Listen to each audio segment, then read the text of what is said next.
Hello students, welcome to my YouTube channel math two. आप सभी का स्वागत है मेरे चैनल पर। तो गाइस, हम क्लास 10th का मैथ कर रहे हैं। आज हम इसके एक्सरसाइज 9.1 का क्वेश्चन नंबर 7 करेंगे। ठीक है, इससे पहले क्वेश्चन मैंने करवा दिए हैं। आज हम इसका क्वेश्चन नंबर 7 करेंगे। तो क्या दे रखा क्वेश्चन नंबर 7 में? From A point on the ground the angles of elevations of the bottom and the top of A transmission tower fixed at A top of a 20 meter high building are 45 degree and 60 degree respectively. Find the height of the tower. तो देखो, इसमें है ना क्या बता रखा है। पहले हमें इस क्वेश्चन की स्टेटमेंट को समझना पड़ेगा, फिर उसके अकॉर्डिंग हमें मतलब उस स्टेटमेंट को पढ़ के हम एक डायग्राम ड्रॉ करेंगे। वो डायग्राम हमारा सही बन जाएगा ना, तो उससे हमें पता चल जाएगा कि हमसे पूछ क्या रखा है। तो इसमें हमसे क्या पूछ रखा है? हाइट ऑफ द टावर पूछ रखा है। Find height of the tower, ये पूछ रखा है। अभी ऊपर क्या गिवन है? From A point on the ground. कोई भी एक, यहाँ पे देखो ग्राउंड है, लेवल है, ये ग्राउंड लेवल है। यहाँ पे किसी भी एक पॉइंट से मैंने ये पॉइंट ले लिया। ठीक है, आगे क्या बता रखा है? The angles of elevation of the bottom and the top of A transmission tower. कोई भी एक टावर है, वहाँ पे एंगल ऑफ एलिवेशन बन रहा है उसके बॉटम से और उसके मतलब उसके बॉटम पे और उसके टॉप पे कितना फिक्स्ड। जो ट्रांसमिशन जो टावर है ना, उसके आगे इसने क्या बता रखा? Fixed at the top of a 20 meter high building. मतलब एक 20 मीटर की बिल्डिंग है, उसके ऊपर वो टावर है। तो ये बता रखा, उस बिल्डिंग के टॉप पे उस टावर को फिक्स कर रखा है। तो जैसे देखो, इसने बता दिया यहाँ पे है ना, हम कोई भी एक बिल्डिंग ले लेते हैं। ये कितनी है? 20 मीटर। देखो, मैं ऐसे इसको ड्रॉ कर देती हूँ। ये क्या है? बिल्डिंग।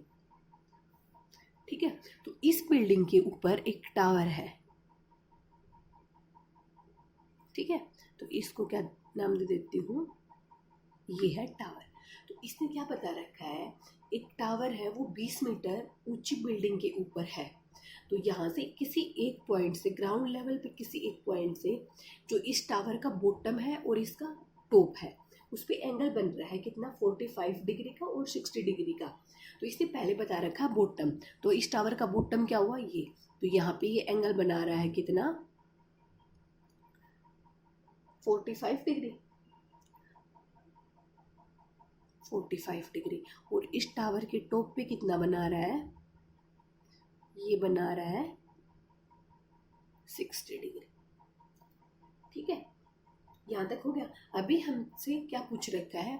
इस जो टावर की हाइट, ये इतनी वाली, इस टावर की हाइट पूछ रखी है। तो देखो, हम इनको नाम दे देते हैं ए बी सी डी। तो अभी इस डायग्राम को देख के हम सोचेंगे कि हमें कैसे निकालना है। तो इसको देखते ही हमें समझ जाना चाहिए कि देखो, दो राइट एंगल ट्रायंगल दे रखी है, एक तो बी सी डी, एक दे रखी है ए सी डी। हमें चाहिए क्या? ए बी की वैल्यू चाहिए, मतलब find height of the tower, मतलब ए बी फाइंड करना है हमें। ठीक है, ये ए बी की वैल्यू फाइंड करनी है। तो हम इसको क्या ले लेते हैं? एक्स ले लेते हैं, जो भी। Let the height of the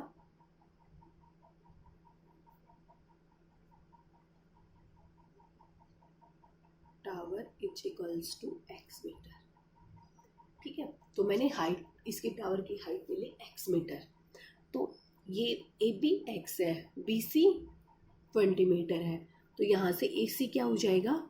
A C हो जाएगा A B plus B C, मतलब ए सी आ जाएगा एक्स प्लस 20 मीटर। ठीक है, अभी अगर हम यहाँ से इसका बेस निकाल लेंगे, बेस निकालने के बाद हम पहले तो ये वाले बेस किसे निकाल सकते हैं? बी सी डी से निकाल सकते हैं, क्योंकि यहाँ पे हमें परपेंडिकुलर गिवन है। तो बेस निकाल, एंगल भी गिवन है, तो बेस निकाल सकते हैं। तो हमारा फर्स्ट स्टेप क्या होगा? देखो,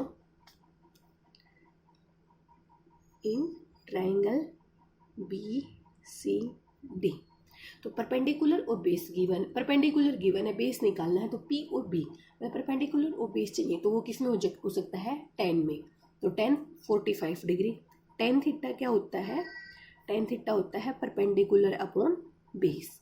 तो यहाँ से थीटा की वैल्यू कितनी है, टेन 45 डिग्री। परपेंडिकुलर कितना है, बी सी, और बेस कितना है, डी सी। ठीक है, तो टेन 45 डिग्री, बी सी की वैल्यू कितनी है 20, और डी सी कितना है हमें नहीं पता नहीं। यहाँ से 45 डिग्री कितना होता है 120 अपॉन डी सी, क्योंकि हमें पता है टेन 45 डिग्री होता है 1। तो यहाँ से डी सी की वैल्यू कितनी आ गई, डी सी की वैल्यू आ गई 20 मीटर। तो ये डी सी की वैल्यू आ गई 20 मीटर।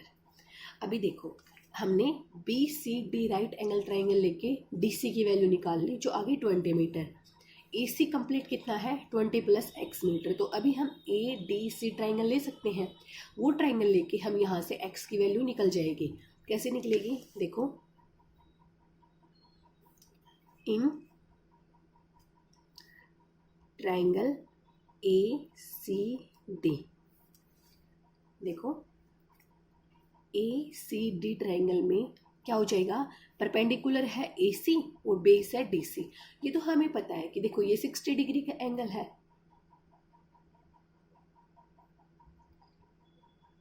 प्लेट एंगल है ये इसका यहाँ से। ठीक है, तो देखो ए सी डी किसका परपेंडिकुलर है ए सी, बेस है डी सी, तो क्या हो जाएगा A C upon D C, sorry ten 60 degree is equals to A C upon D C. तो यहाँ से ए सी की वैल्यू कितनी है, ये मैंने ऊपर बताया था आपको 20 प्लस एक्स, तो ये हो जाएगी 20 प्लस एक्स, और डी सी कितना है 20। ठीक है, टेन 60 डिग्री कितना होता है, यहाँ से ये आ गया tan 60 degree is equals to 20 plus x upon 20। Tan 60 degree पे वैल्यू होती है √3 is equals to 20 plus x upon 20। Cross multiply करेंगे तो ये कितना हो जाएगा 20√3 is equals to 20 plus x हो जाएगा। एक्स को इसी साइड रखेंगे और 20 को हम दूसरी साइड ले जाएंगे तो माइनस का हो जाएगा। यहाँ से एक्स की वैल्यू कितनी आ गई 20√3 माइनस 1 मीटर। यहाँ पे √3 की वैल्यू हमें गिवन नहीं है तो हम इसको इतना ही छोड़ देंगे। अगर ब्रैकेट में या इस क्वेश्चन के हिंट में हमें √3 की वैल्यू बता रखी होती तो हम वो पुट करके इसका कंप्लीट सॉल्यूशन निकाल देते, लेकिन यहाँ पे √3 की वैल्यू गिवन नहीं है तो ये यहाँ से x की वैल्यू कितनी आ जाएगी 20√3 माइनस 1 ये मीटर। ये आ गया हाइट ऑफ द टावर। तो hence height of the tower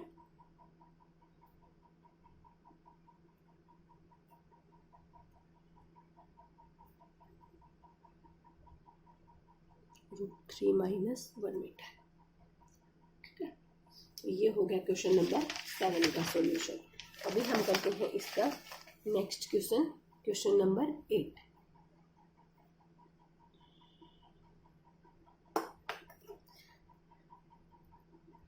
question number 8 में क्या गिवन है, स्टैचू 1.6 मीटर टॉल। एक कोई भी स्टैचू है वो कितना लंबा है 1.6 मीटर है, वो stands on the top of A pedestal. Pedestal क्या होता है, कोई भी एक जगह होती है जिसके ऊपर हम कुछ चीज़ रखते हैं। तो जैसे ये कोई स्टेचू है ना उसके ऊपर फिक्स कर रखा है, तो मतलब उसकी पेडेस्टल की भी कुछ अपनी डिस्टेंस है, मतलब कितना लंबा है। तो ये एक पेडेस्टल है, उसके ऊपर हमने एक 1.6 मीटर का एक स्टेचू है उसको रख रखा है, स्टैंड कर रखा है। From A point on the ground the angle of elevation of the top of statue is 60 degree and from the same point on the angle of the elevation of the top of the pedestal is 45 degree। तो देखो क्या बता रखा है इसने, एक statue है वो किस पे रख रखा है, वो स्टैचू की हाइट, ये एक स्टैचू ले लेते हैं, इस स्टैचू की हाइट है 1.6 मीटर और एक पेडेस्टल है तो ये पेडेस्टल ले लेते हैं, ठीक है। ये तो है स्टैचू और ये है पेडेस्टल, ठीक है।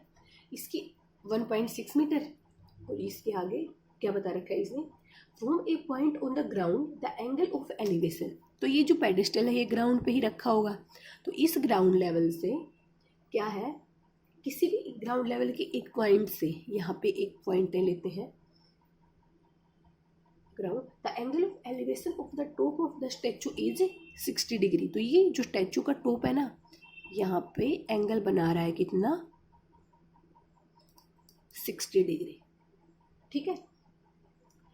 And from the same point, इसी पॉइंट से, ग्राउंड लेवल के सेम इसी पॉइंट से, the angle of elevation of the top of the pedestal is 45 degree.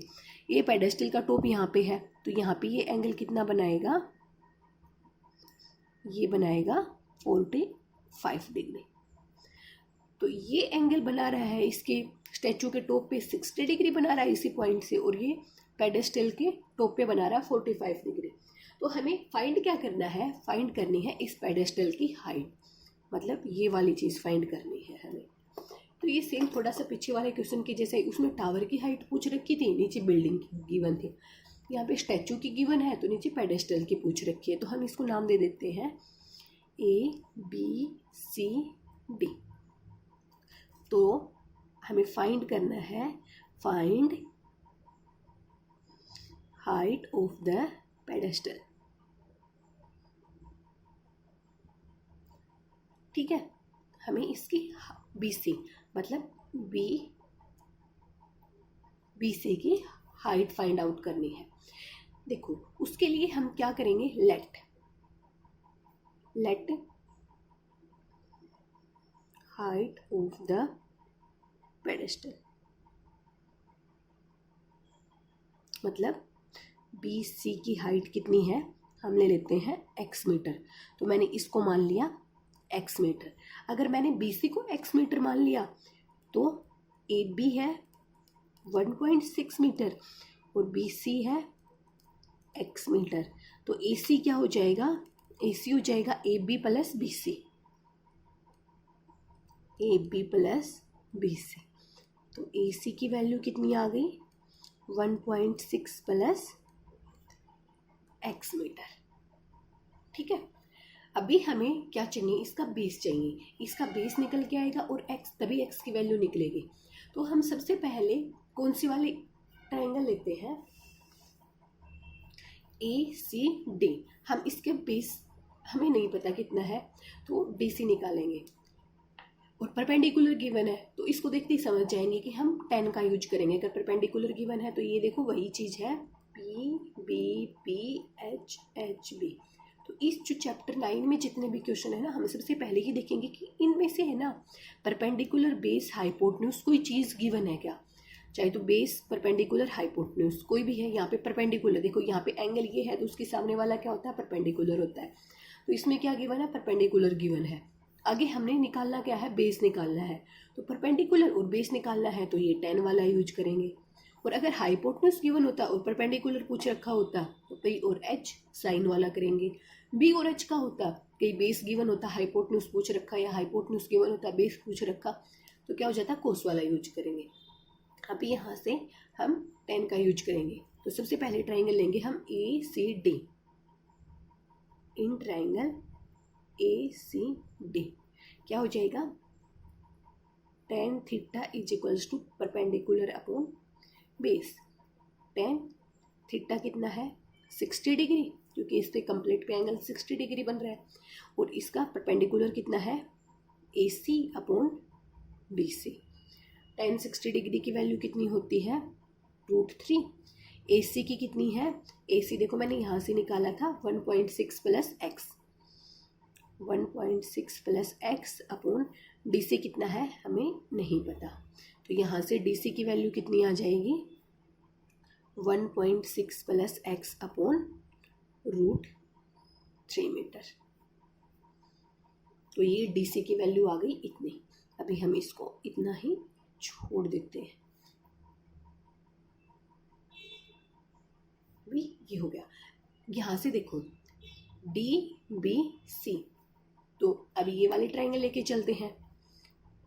In triangle BCD tan theta कितना है 45 डिग्री, परपेंडिकुलर कितना है BC और बेस कितना है DC। तो यहाँ से 10 45 डिग्री 1, BC की वैल्यू कितनी है x, DC की हमें एक बार हम DC को ही रखेंगे।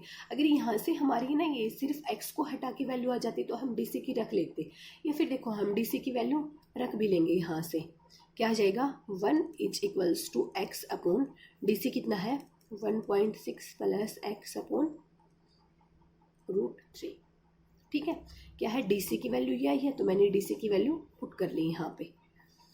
अभी देखो इसका ये वाली चीज़ इसकी क्रॉस मल्टीप्लाई होगी तो ये कितनी आ जाएगी 1.6 x upon √3 is equals to x हो जाएगी। ठीक है, अभी यहाँ से क्रॉस मल्टीप्लाई होगी तो ये कितना हो जाएगा 1.6 plus x is equals to √3 into x हो जाएगी। ठीक है, अभी हम इसको इस साइड लेके आएंगे, या हमें x की वैल्यू फाइंड करनी है तो हम इसको उस साइड लेके जाएंगे, x को ले जाते हैं तो ये कितना हो जाएगा √3x minus x is equals to 1.6। यहाँ से x को कॉमन निकाल लेंगे तो ये कितना बच जाएगा √3 माइनस 1 इज इक्वल्स टू 1.6। तो x को यही 1.6 अपॉन √3 माइनस 1। ठीक है, तो ये आ गई वैल्यू x की। अगर ये वही सेम अगर यहाँ पे √3 की वैल्यू गिवन होती तो हम इसको आगे सोल्व करते, लेकिन अभी हम इसको आगे सोल्व नहीं करेंगे, अभी इसको इतना ही रखेंगे। हम इसको इतना भी रख सकते हैं, लेकिन हमने एक चीज़ पढ़ रखी, अगर डिनोमिनेटर में रूट में हो तो हम उसका क्या करते हैं रैशनलाइज करके उसको कैंसिल कर देते हैं। तो क्या करेंगे इसका रैशनलाइजेशन करेंगे, तो x is equals to 1.6 √3 minus 1 multiply √3 plus 1 और √3 प्लस 1। तो ये कितना हो जाएगा a minus b a plus b, तो a square minus b square, तो 1.6 √3 प्लस 1 a का स्क्वेयर, तो √3 का स्क्वेयर कितना हो जाएगा 3 और माइनस 1, तो यहाँ से कितना आ जाएगा 1.6 √3 प्लस 1, 3 में से 1 गया 2, ये कैंसिल हो जाएगा 0.8 पे, तो यहाँ से वैल्यू आ जाएगी 0.8 √3 प्लस 1 मीटर। ठीक है, यहाँ से ये वैल्यू आ गई x की कितनी 0.8 √3 प्लस 1 मीटर। तो जो पेडेस्टल की जो हाइट है वो कितनी आ जाएगी 0.8 √3 प्लस 1 मीटर। ठीक है, तो ये था क्वेश्चन नंबर 8 का सॉल्यूशन। ये कर लेना, अगर कुछ भी समझ में ना आए तो प्लीज़ कमेंट सेक्शन में जाके पूछना। ओके, इससे नेक्स्ट क्वेश्चन करते हैं हम इसे नेक्स्ट वीडियो में। Okay, thank you.